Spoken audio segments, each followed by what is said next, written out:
And then next week, the student loan case is going to be before the Supreme Court.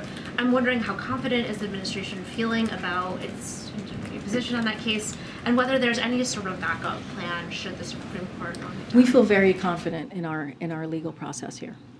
What about the idea of any sort of backup plan? Right now, we just feel very confident.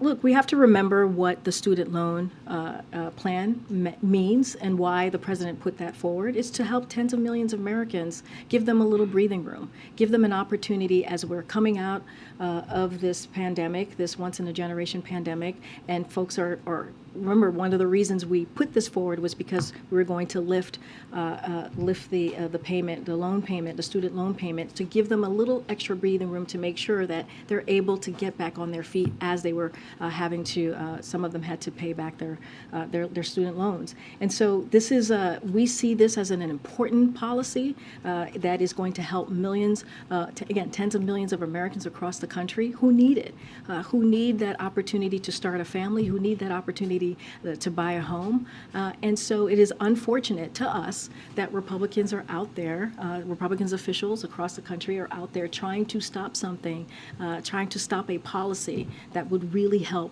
everyday Americans who need just a little bit of assistance. Just one really quick last one. Over the weekend, UN Ambassador Linda Thomas-Greenfield said there would be a quote unquote red line for China if lethal weapons or lethal material were provided to Russia.